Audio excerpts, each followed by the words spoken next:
Hello, everyone, and welcome to the Wild Side with Wildlife SOS. Joining us today is one of the most versatile actors of our country who's also an ardent supporter of wildlife and conservation. He's an animal lover, and you will know him from an Oscar winning movie, The Life of Pi, and many others. Mr. Adil Hussain. Adil, my friend, welcome to the show. You're Thank one of you. my favorite people in the world, so allow me to welcome you to the wild side with Wildlife SOS. We thought, there's so much doom and gloom going around, and it's time for us to bring some cheer and positive news and talk about animals and nature for a change. This is the least, really the least that I can do. I wanted to find out how you've been doing. How have you been dealing with this whole lockdown thing that's been going on?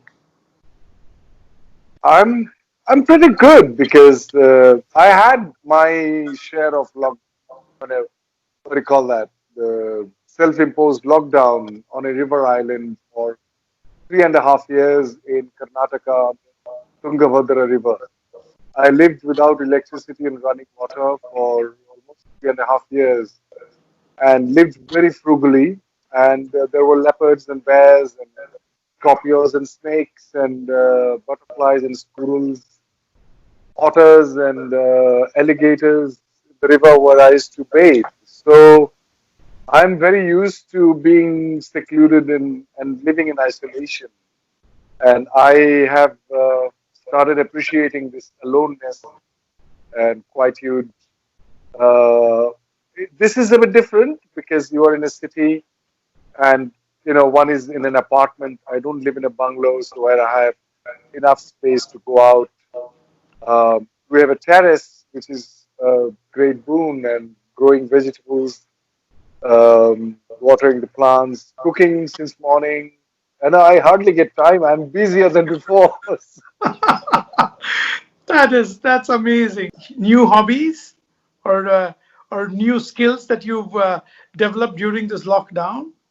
I would say the gardening, the looking after the plants, because I love it, but I never did it so intensely before. We had our own vegetable garden when I was in the island river, on the river island in Hampi. But there was a person who used to look after it, and I would just go and sort of supervise. But now there's nobody, so I'm doing it by myself, which is, it just brings in so much of understanding. It's That's very exciting. I know I'm crazy about plants and forests and wildlife. And you're right. When you see yes, a new leaf sprouting or a new shoot coming out, it is so oh, exciting. I find it amazing too. You it's mentioned you too mentioned much. you were on this river island for 3.5 years. Do you remember any exciting time where you had to kind of, you were followed by these animals or you got a sneak peek into how they lived? Yes, sloth bears are there, which was in the next island, which is it's not an island, just a tiny little stream of water which passes through and divides our piece of land and their land where the bears stayed. And so we used to hear them overnight quite often, growling and the pug marks of the leopard we find on the sand where we go to bathe, and there are these alligators, and we know that they're in the river where we bathe, but never. I haven't heard anybody being attacked. I had great many encounters with snakes, and I lived in a hut. As I said, no electricity or running water, so we had only candlelight in the night, and I'm pretty used to the wildlife anyway. So I'm having a cup of tea. Oh yes. Cheers, coffee Yes. too. Your description of this wild place that you lived in is so amazing. I was with this amazing group of dancers, singers, actors from across the globe, and I was leading the work, which is to understand this instrument that we call body.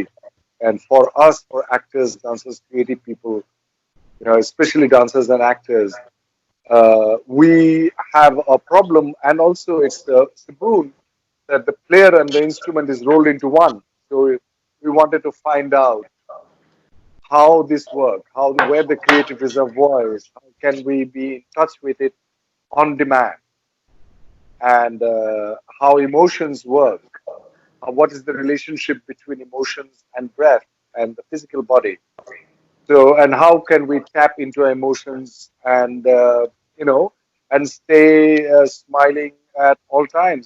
But we also have a conservation project in that area. Next time you're ever in that region, you must let us know. We'd love to take you. We've planted, I think, probably over I would love. 60,000 trees, and it's beautiful. We've just repatriated about 50, I think 103 tortoises, star tortoises that were poached in India, illegally smuggled to Singapore. So we were able to intercept that and get the government of India and the government of Oh Singapore my to God. actually talk to each other and repatriate those back. And Singapore Airlines flew them back in December. So those tortoises are Oh, now being released back in the wild in that region. tell me about what's going on in the Agra conservation area. At Your the space. moment, ever since this lockdown has started, you'd be amazed to know that animals have kind of gotten a breather from the immense traffic and movement of human beings. And since people are all away, I think they're all finally taking an opportunity to come out and explore these human dominated areas. So we are inundated with calls every single day, multiple calls, snakes in people's houses, leopards in temples, civets inside colleges. I mean, they're just saying, well, these buildings are empty, why not use them? So we are so busy, I cannot tell you. I need your advice because we have this Christmas tree which is on the terrace, and I think it's a variety, one of the family of the sunbird, and so it created the nest, made the nest. There was this huge thunderstorm a few days ago. It fell off. The tree fell off, and the nest came out of the branch. So I took it back. I sort of tied it together. There were eggs, and they started hatching. Now, last 2 days when I go, I don't see the bird. The beak, this is the kind of beak it has. The sunbird beak is like It's a purple pointed and sunbird, I downward. think, probably. Yeah. That is. So, do you suggest that I go and put my finger and check whether the eggs are still there, or it has run away? I don't know. I've never had a bird, so I don't know how to. So I'm So trying my is it, best. if it's not too high, maybe you can put a step It's not ladder or high. something, climb up, and then put Yeah, yeah. a little flashlight and take a peek in, rather than putting your finger in. Maybe just take a peek in and see, Okay. is it possible, Okay. if you can do that. Yeah, yeah. But so good of you to put the nest back. I No, hope she I comes was again, and so I hope horrified. she has I lots was of babies. fingers. Now, let me ask you this question. Do you want to say that the COVID-19 lockdown on human species has got certain sort of that we have a hope to see nature recovering from the onslaught of human activities of last 70, 80 years after the industrial revolution? Absolutely, you're spot on about that. I think we've exploited nature too much. Human beings have really taken nature for granted, and we've been disrespectful towards Yeah. Mother Nature and her creatures. I think nature eventually will teach us a lesson, something like this, that people have to understand that we've got to be more respectful to nature. But also, I think the fact that people have gone indoors, stayed away, and it's given nature and her animals a chance to recuperate a little bit. I'm just asking you, do you have more advices, more tips for the government, for the authorities, and individual citizens that what could we possibly cut down in the mindless wastage of resources that we take for granted? Absolutely. Well, first of all, I think what you have done during the lockdown is already such an inspiration. You've cut down on water, you've been conserving water, you're conserving electricity, you're being conservative about fuel by using your electric bicycles. I think that is already a very strong example of things that we can do, the common man can do Right. easily. Be more tolerant, be careful about what we are using and how we are using. And so I think that is really important that everybody thinks about giving back. Going back to those animals that we were speaking about, if you had a special interest or fondness for tigers since making of the film Life of Pi, I'm sure you've been asked this question quite a bit, but I just thought I'll ask if you had any special affection for tigers. Oh God, I mean, I am the most unfortunate person in terms of tiger because apart from in my teenage days that I went to a zoo and saw one, I've never ever seen a tiger in the wild. I, it's like my dream. I went for a safari in Zimbabwe also. I saw this wild elephant right in front of me, and I was awestruck by its majestic presence, and I couldn't speak. I was speechless because it was like, I can't describe. I'm getting goosebumps as I speak. I ask because your movie about the tiger and Life of Pi was such an iconic film. That people around the world saw. Not only did it win an Oscar, but I loved it. I loved the message that it got out, and in a way, it also Yes. portrayed compassion. And I think that's one thing that's Oh missing in yes. today's world.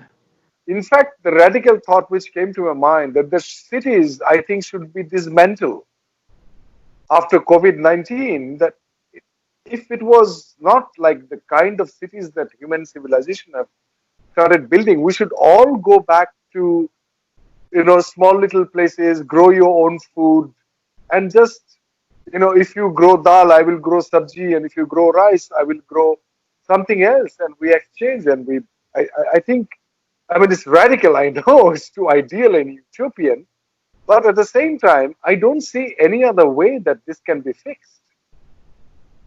You're right. I The think if kind of more people moved back to their roots, more people started being yes, more responsible about their space on yes, this earth, being more grateful to Mother Nature, I think, Mother Nature, and being more tolerant of the creatures absolutely, that share our landscape, I think things will start changing. There's one thing I'd like to yeah, do, because the theme of the show is to be fun and cheerful and to make sure that people can relate to not just doom yeah, and gloom but also to positive things. So we have a yeah. segment called Elephant in the Room, and Okay, so I'm going to ask you a bunch of random questions, and you have to answer as quickly as possible. I'm very bad Very at that, easy, but I'll very try. easy. We'll give it a shot. It's all very easy. Okay, what is your spirit animal? Oh my God, I think it's an eagle. Wow. And which animal do you Yeah. think would make the best type of president if the animal kingdom ever rises up and takes over and people disappear and cities are dismantled like you just said? Koala, sleepy, sleepy president. Very laid back president. That's pretty Yeah, cool. just like that. And Just chill. if would you rather be able to speak every language in the world, or would you prefer to learn how to speak to animals? I would much prefer to whisper, to become an elephant whisperer or a tiger whisperer. That's great. Yeah. Do you have any pets? No, I don't. I wish So, that sunbird becomes one. and I remember, a couple of years ago when you had visited Agra, you may had a chance to meet the rescued animals that were in our care. Yes, yes. What was your experience like? Is there one thing that comes to mind that connected you? Because I know you've Yes. been ever since that time you've been so engaged and supportive of Wildlife SOS. No, because what you are doing is I can't imagine that how inspiring that is for me, because very we human species do not even care for another human being, and having deep empathy for other species is a very evolved state of humanity that every human being should aspire to arrive at. Lastly, I'd like to ask you if you have anything to say to the viewers of this show. Is there a message you'd like to give to them? I just feel that it is so important to cultivate, to nourish, to harness, to allow the deeper aspect of humanity, aspiring to uh, to sort of practice, if it is possible, the higher qualities of human beings: compassion, love, respect, empathy, um, integrity, for that matter. All these, we have very few examples of such human beings on the planet. If we cannot compare ourselves with someone who is worse than us. Like if you say that, sorry, he killed one person, I just two people, I killed one. I mean, that's the how can it? He took 1 crore bribe. I have just taken 50 lakhs or 10 rupees. So we compare ourselves with the people, those who are doing worse. We have to compare ourselves with those who are in higher places than us. So I feel that we all can do that. People like you, what you are doing, Kartick, and Wildlife SOS is just not remarkable. It's inspiration for all of us. That if we can love the other species, at least we can love fellow human beings. They look like us. I mean, that's not. It is easier to do that, most probably. I don't know. I'm just saying. Some people. Very true. So yeah. Thank you. Thank you so much for that wonderful, inspirational message of compassion that you so eloquently put across. I think it will inspire our viewers quite a bit. And I'd also like to say that this was such an amazing opportunity to talk to you. And I look No, forward to please don't. seeing you and making that dream of yours of seeing some wild tigers true. I hope to take you on safari one day. And and Fingers thank you crossed. so much for your time. It was truly a delight to have you on our show. Pleasure. I'm touched. Thank you. Thank you. Well, that's our show for today. But before we go, please remember that the COVID pandemic has taken a serious toll on animals and people here in India. The Wildlife SOS helpline is trying to address this crisis, and our rapid response mobile units are trained to rescue animals in distress. They are working round the clock to help every animal that we receive a call about. At the same time, they're also maintaining social distancing and keeping themselves safe. Administering medical and food supplies is extremely difficult. And if you would like to help these animals and the staff who are caring for them, all you need to do is donate whatever you can. And if you would like to make a donation, please go to www.wildlifesos.org/donate and help make a difference. You can also sign a petition to help protect elephants by going to www.refusetoride.org. You can see the text below. Thank you again and see you soon.